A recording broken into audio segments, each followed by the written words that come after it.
Well, good morning, good evening, whatever time it is when you're watching this. I have somebody that I have not made a video with before. Her name is Rosa Montague, and she's from England. And she's another Flower of Life Award recipient. And she's also a psychic reader, clairvoyant, spiritual healer, and a sociologist. And the working title that we're starting with is The Effects of Current Events on Our Psyche. So, Rosa, talk to us. Good morning, Ron. And Good morning. thank you for the opportunity to talk to you. So I've been concerned. The first thing that worried me about the current situation was the social distancing thing. One of the first things they told us to do was not to shake hands, not to kiss, not to hug. Human beings need physical contact. So the first thing they did was attempt to separate us from each other, break that connection. You know, we are so much stronger when we're together. But I also think energetically it's intense out there. So from my point of view, I don't know whether you are familiar with or you believe in the ascension process. But Earth as a planet, if we stop thinking of her as a lump of rock and understand that she's a living, breathing being, Earth as a planet is moving into the higher dimensions. And if we're here at that time, we're here to participate in that process. And that process of ascending encompasses so much. You know, there's so much debris that we have to clear personally for ourselves.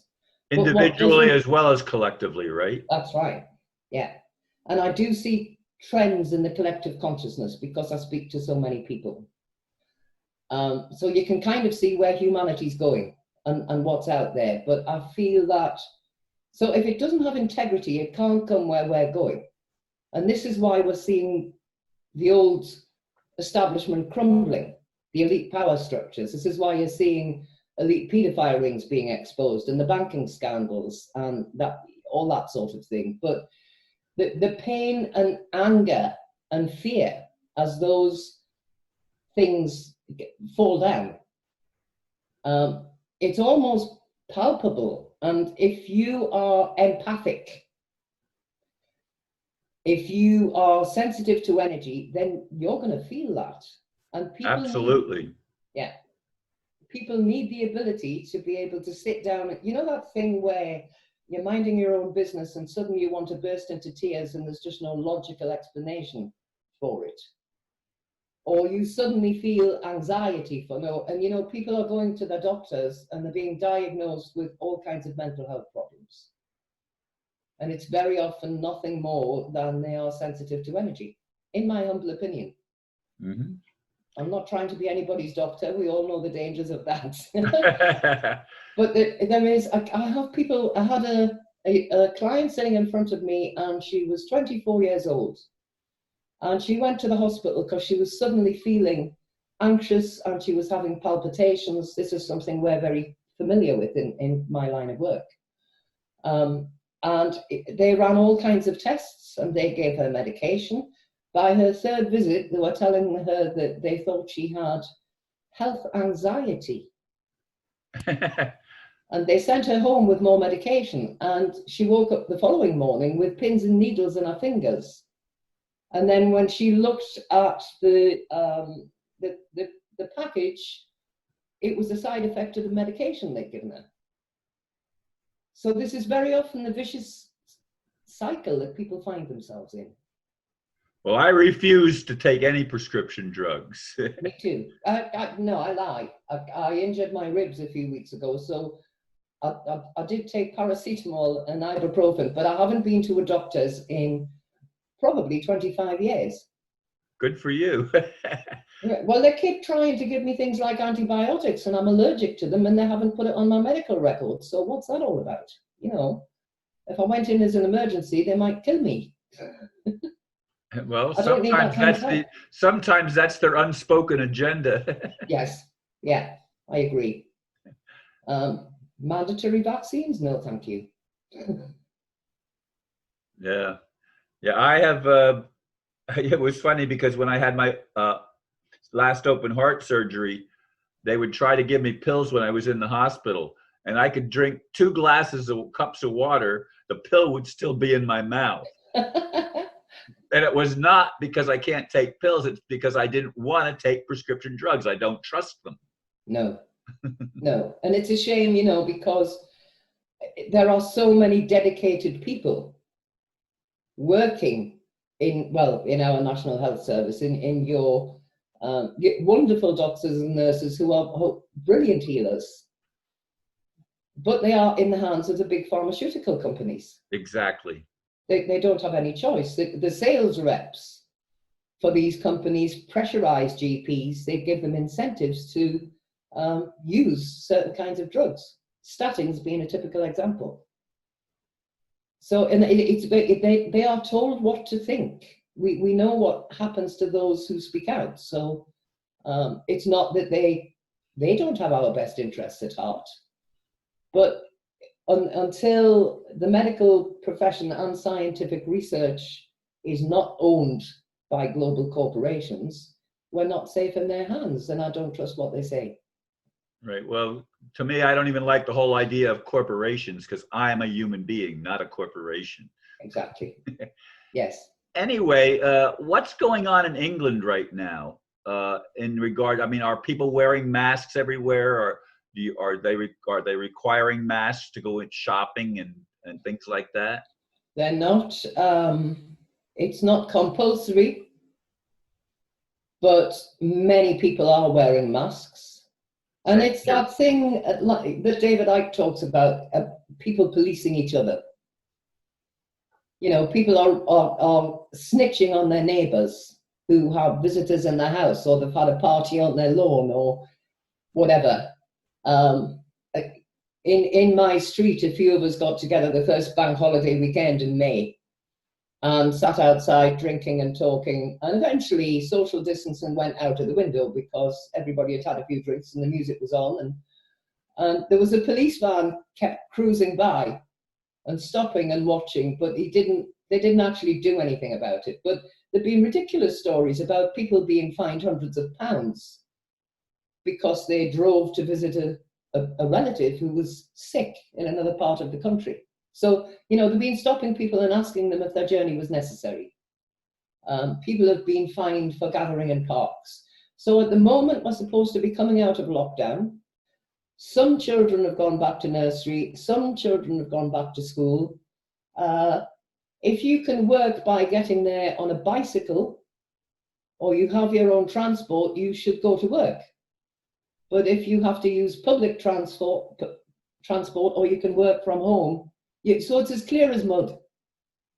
I think really they don't know what they're doing. Yeah, well, to me, the whole thing is insane. And, you know, I don't even wear, it's required to wear a mask in the apartment complex where I live. You're not supposed to enter the building without a mask. So I keep my mask, but I don't wear it. Yeah. I said, yeah, here's my mask. And it's just a bandana. Well, there's a movement using bandanas to protest, to say they refuse to wear a mask. It's like a statement. Absolutely. But the people who believe everything the government tells them are scared. So many of them are. Well, the government's job is to drum up fear. Yes. The Yes, church's job is drums up guilt, and the state's job is to drum up fear. And yeah. Guilt and fear incapacitate people. Yes. Yeah. It really is a ridiculous situation. The numbers don't add up. They really don't. And the maps and graphs that they produce don't make any sense whatsoever. In the early days, we had medical staff being interviewed on news channels saying that the hospitals were overcrowded and desperate and running out of resources. And then there were videos on YouTube of people actually driving to these hospitals and finding them deserted. So they're not telling us the truth. And there has to be a reason for that. None of us can actually know what their agenda is. You know, we can we have our own thoughts, but they certainly wanted us behind closed doors. I mean, my feeling is that there will be a reprieve. We'll slowly come out of this lockdown, but I think we'll be back in it by the end of the year or the beginning of next year. Well, a lot of it here in the U.S. is simply trying to manipulate the election and to get people divided, and they want to get the deep state back in, and Trump is an enigma, but they hate him so much, which makes me think that maybe he is draining the swamp. I don't know that, but yeah, I mean, I don't. I scratch my head. I have no love for the man. I think he's the same kind of idiot as Boris Johnson, who really nobody can take a lot of pride in, can they? I think Trump is America's wild card. Looking from the outside in, I just get the feeling I don't believe you can get to where he is without getting your hands dirty. But I think he can't be bought and bullied. He's not quite as controlled. He's too arrogant to be bullied. Yeah, exactly. And that has to be a good thing, because I think what people fail to understand is the other option was the Clintons. You do not want people like that in power. Oh my good, no. And, you know, Theresa May, our last prime minister, wasn't she? Right. I lose track. I don't take a great deal of notice, only when they do something worth considering. But, well, she's definitely one of the ones that was in that lineup. Yes. I mean, Theresa May's husband works for, what's the big, the company that makes all the ammunitions. He's a major shareholder in, it'll come to me. I can't remember, but it's one of those that's right up there that's got its hands in the secret space program. But this was just before they bombed Libya that this came out. So his company, because remember how she made the decision to bomb, was it Syria? Bomb Syria without taking it to the government first, without any kind of discussion about it? But yeah, his company... They do atrocious things, and they do not follow protocol. No, oftentimes. Absolutely not. And people aren't understanding it. But I do think people are waking up slowly. You know, the world, there are some places you go when you feel as though we've stepped right back into the 20th century. But I think when you compare to the 1990s, for example, people are a lot more aware and awake now. Yeah, there's definitely more and more people waking up, including a lot of the liberal left, the far liberal left. A lot of them are waking up and actually have joined Trump, which scares the living daylights out of the establishmentarians. Yeah. Yes. Isn't it a great shame that people don't realize how much power they have? You see the odd thing happening where there was a country in Europe where they tried to hike the petrol, you call it gas, don't you? Prices Right. up. And so it started with taxi drivers, I think, and they simply blocked the roads. They brought the whole city to a standstill. And 2 days later, the price of petrol dropped again. Because nobody could move. They couldn't get to work. It was obviously well thought out and planned, and they just moved into place, and the whole city was gridlocked. They came to a complete standstill. Well, obviously there was a cooperative effort on the part of a lot of people, which facilitated that kind of change. Yes, and I think you saw that with Occupy.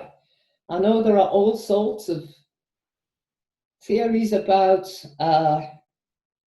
that not being what it was supposed to be, but they did a lot of good. They set up 5 camps in London and the UK, and there were thousands of people joined. But what came out of that were assemblies that addressed certain social issues, and you had so many experts there, people who knew the law, who could get people bailed who'd been locked up for protesting and that kind of thing.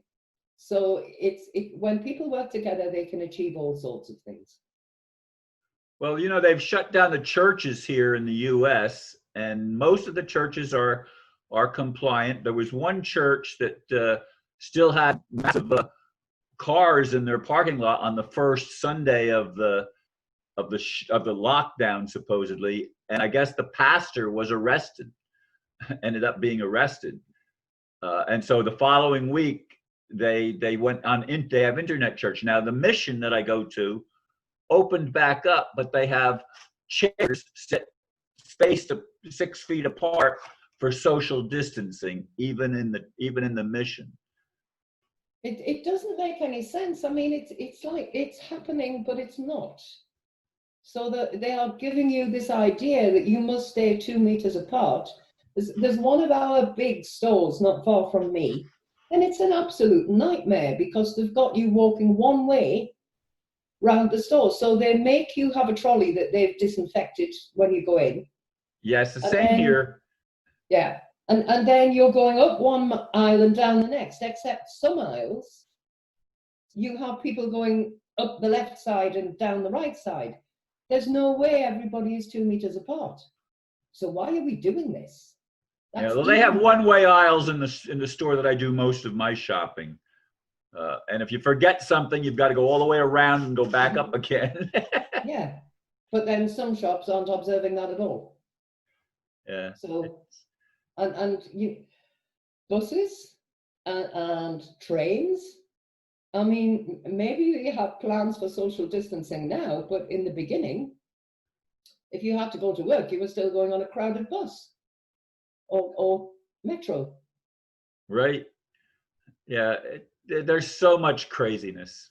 Well, I think people are feeling very confused because they don't know what to believe.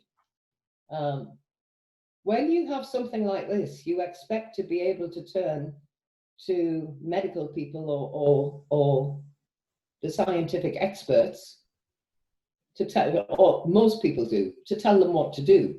They want instructions. They want to know, they want guarantees that they're going to be safe.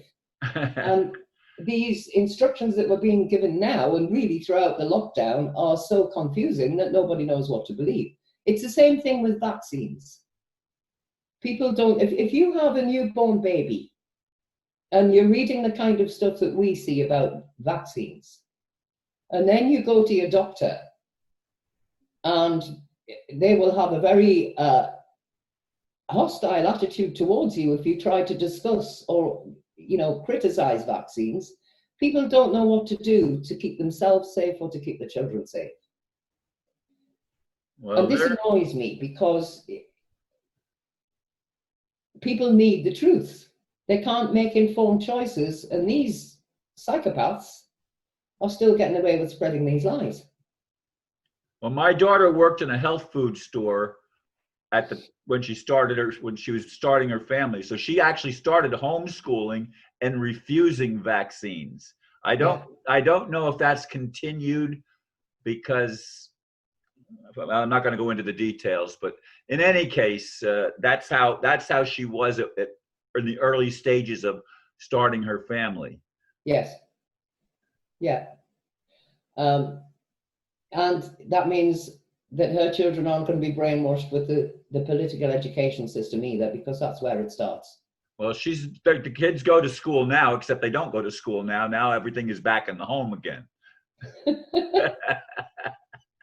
Yeah, my 4-year-old grandson has just had 8 weeks off nursery. But there was another interesting thing, because my son and my daughter-in-law, when they went to collect him the day the lockdown started, found the girl who owns a nursery in tears, because she paid her staff, I think, for the next 6 weeks. But she didn't know how long she was going to be able to continue after that. And I was hearing stories like this from my clients as well. Ordinary, when I say ordinary, people like you and I, men and women who have their own business and didn't know how they were going to survive, but were making sure that their employees got the best they could give them. And then Richard Branson asks all of his employees to take 8 weeks unpaid leave,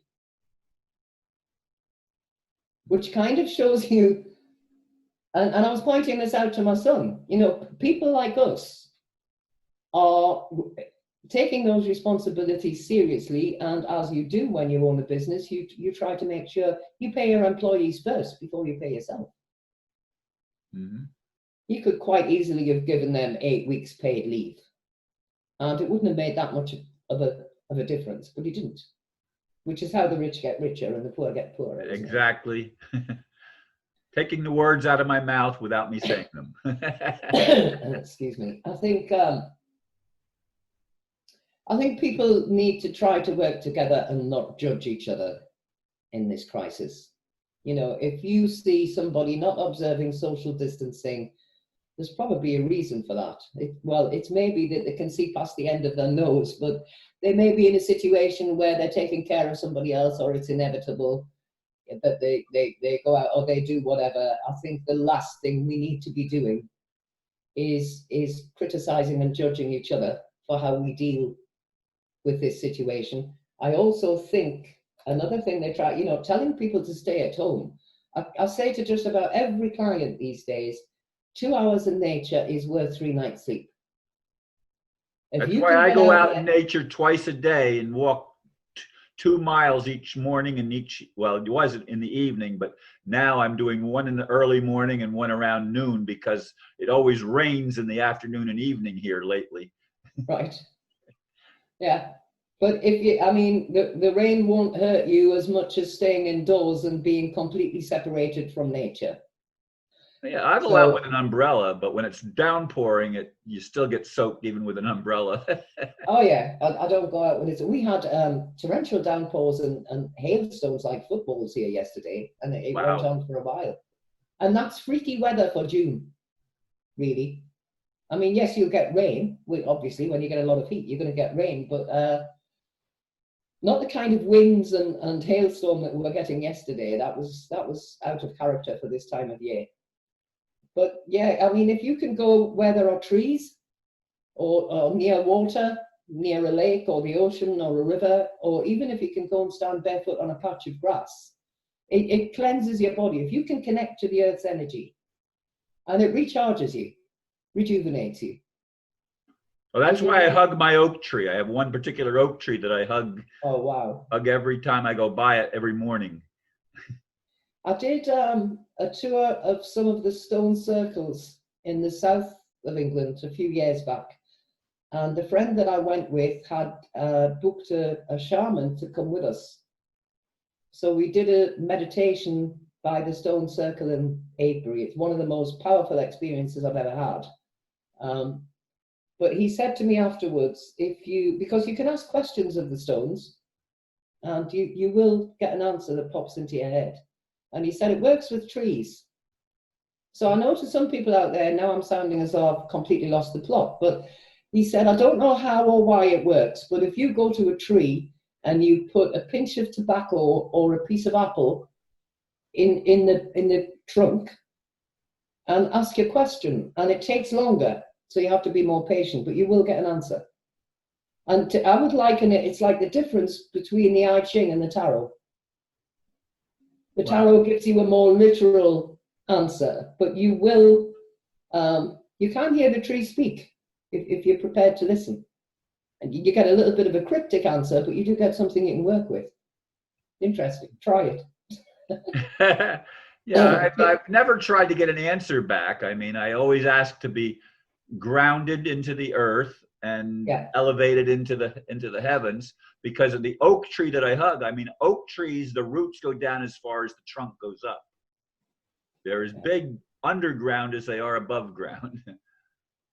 Yeah, Francis was asking me yesterday about, because I take people through a meditation. If they're particularly troubled, or I've done a healing session, I will sometimes take them through a meditation just to connect them to the earth. And it's like a shamanic journey, but it very often results in a huge outpouring of emotions that have been buried. But it's also about giving them that safe space that they can go to at any time. Right. So anyway, we need to connect with nature and with each other, and they're trying, somebody seems to be wanting to stop us from doing that. Yes. Which, what's the agenda? What's the reason?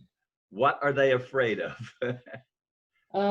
Human beings, because we are so powerful, but we don't realize it. We each and every one of us has the ability within ourselves to heal ourselves. The human body can heal itself if it has the right ammunition.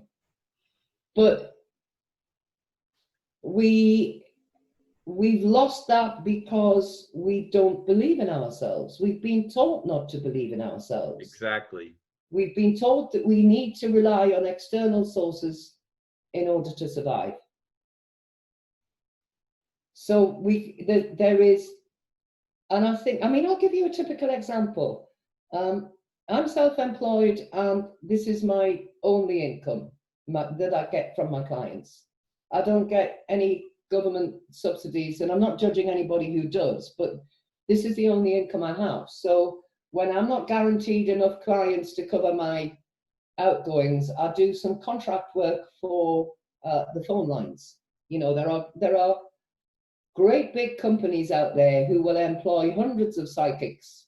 And I get it, because it means people can ring a psychic at any time and they have a choice. But those companies pay us peanuts, and they charge people probably more than we do individually. Do you understand what I'm saying? Yes, and I do. I thought about it. It's psychic prostitution as far as I'm concerned. You cannot, when someone's booked a 10 or a 20-minute reading over the phone, I can't settle them and put them at ease or calm them if they're upset afterwards in the same way as I could one of my own clients on a 45-minute session. If I'm telling them what they don't want to hear, they'll hang up and ring somebody else. But when I looked at it, Ron, these are huge global corporations. They are big corporate entities. And it's sinister, because for me, what better way to get one of the most powerful energy groups on the planet? It's like, instead of working together to raise the planetary vibration, you've now got them tied to the phone lines, worried about paying next month's bills. They've taken such a lot of business away from us. Yes, and it's very sad, and there does need to be an awakening, bigger than what we're so far experiencing. I think there is an awakening, but it needs to go to much greater proportions. I've been thinking, you know, since the Jimmy Savile story broke in England, it needs more truths like that to come out. If the truth about 9/11 came out, if the truth about Princess Diana's murder came out, it would take something like that. But I also wonder how much people can handle. That's another. Francis and I were having a conversation yesterday, and he started to talk about adrenochrome. I think that people are only just beginning to deal with all the Epstein stuff, and the fact that the royal families were all involved and VIPs everywhere, and it's how governments control people. That is kind of knocking them off balance. It's like they can see it, but that many people still aren't really talking about it. But when you get into the more sinister stuff, I think a lot of people they close their eyes. The shutters come down at that point. Yeah, I see that every day, the people that I interact with. You know, I appreciate you taking the time to talk to us, and I'm glad that Francis introduced us to each other and connected. He's trying to connect me with a lot of people around the world. and Francis believes in you. What? I said, when Francis believes in you, I think he puts a lot of time and effort into trying to set up things that he thinks will work well. Yeah, and I'm still working on some of his connections that he has pointed me toward, as I said. Anyway, I do appreciate you taking the time. I do try to limit to about a half an hour. Yeah. When I'm with somebody. Go ahead. So are we there about? We're right about there. Okay. Can I just mention one more point then? I think so much of what the deep state has done, so much about today's society is so consumeristic, and it destroys our individuality. You know, when you ask teenagers, what are you going to do next? I'm going to university. Wonderful. What are you going to study? Business and marketing. Human resource. What happened to the arts? You know, what happened to people thinking and feeling? And so I always say to people, use your creative ability wherever you can. Because when you do that, you're actually channeling your higher self. It's your soul's expression. And it gets all that stuff out there that would otherwise be going round and round inside your head. It's therapeutic. But then it's a gift you were always meant to share with the world anyway. So in any way that people can do that, and there's never a better opportunity than when you're stuck indoors. Yeah. Whether you paint, draw, write, make things, whatever. Write poetry, yeah, novels, whatever. Do something that makes your heart sing. And look at your life and decide where you wanted to go when this lockdown's over. Because every cloud has a silver lining, and that's one of them. Well, hopefully the lockdown will be over soon. Although yes. Here they're saying they want to keep it going as long as they can, and especially through the next election cycle in the U.S. Of course they do. Anyway, I thank you for taking the time to make the video with me, and you're very welcome. It's been a pleasure. Okay, we will connect again, and I'd like that. Okay, sounds good. And you have a wonderful day, and blessings to you and to all your friends in England and family.